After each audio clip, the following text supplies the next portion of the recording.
Hello, welcome to Level Boss. So this is a series I'm working on where I just play through some of my favorite and least favorite video game levels and bosses.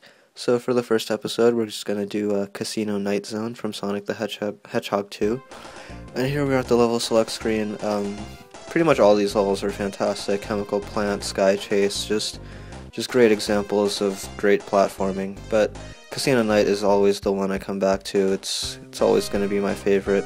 So we're going to play through both acts here. And just from the beginning, you can tell that this isn't, your average Sonic level. First off, it has these flippers which just introduce a huge vertical element to the level that, you can find all sorts of rings if you just keep looking up there. And the other thing is the slot machine, which as a kid I used to just play it hours on end. Maybe not hours, but at least minutes. I used to play it a lot. I just had to get those 3 jackpots for the 150 rings.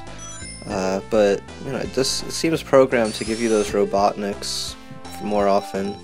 Yeah, I'm gonna say Robotniks because Eggman is a fucking stupid name, and they should definitely just change it back to Robotnik.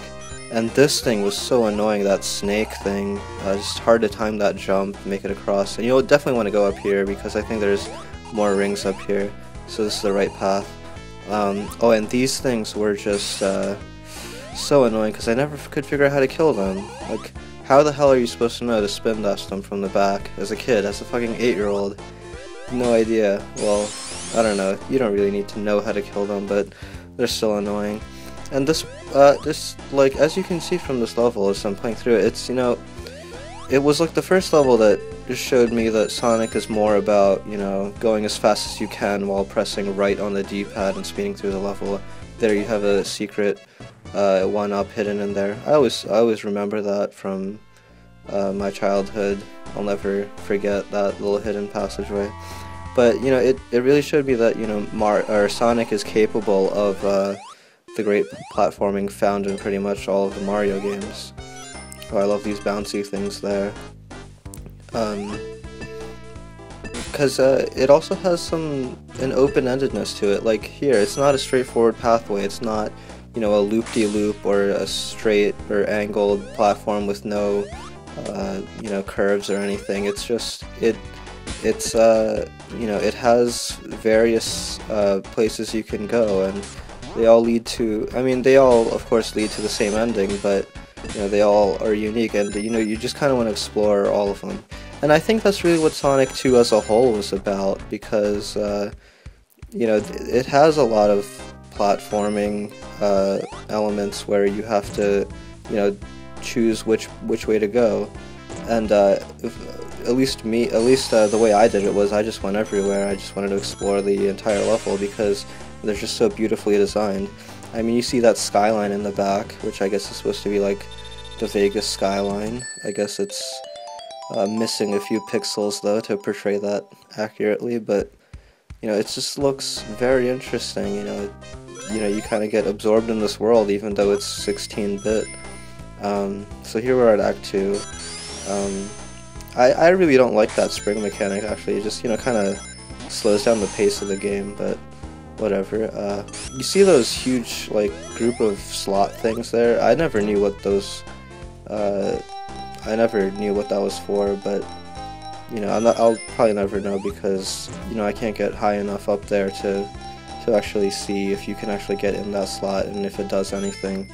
But this part here it just consumed my life as a kid. I used to just play this part because it's so easy to get into that slot that you just want to keep on doing it. And let's keep doing this until we get something good.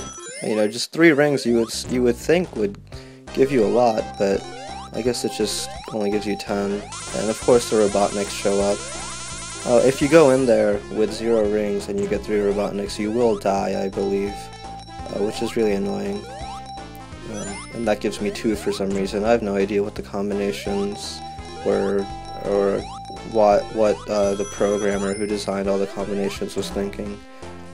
3 tails gives you like 20, that's pretty good.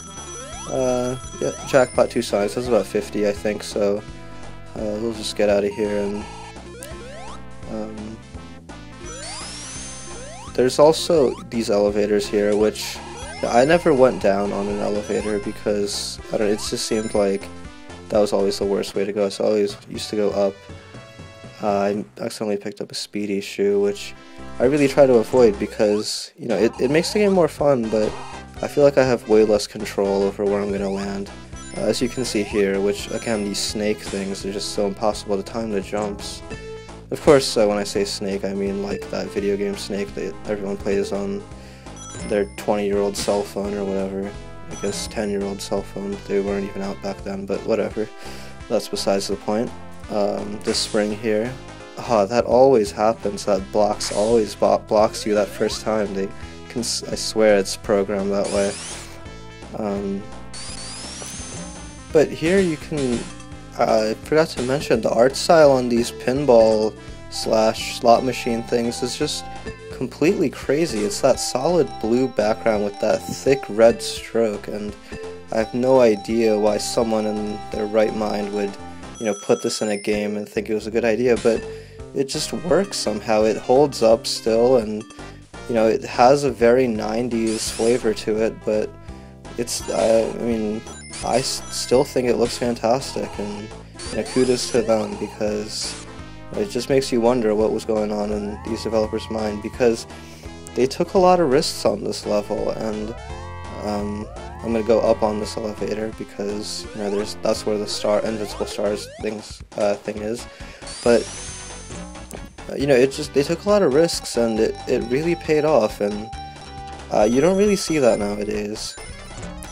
So this whole level functions as a pinball machine, actually, but I'm going to stop that here because the boss is coming up, and it's a really interesting boss, and he might show up in a future episode as one of my favorite or least favorite bosses. But for now, I'm just going to end it, say goodbye, and I hope you join me for another video for the next iteration of Level Boss. Thanks.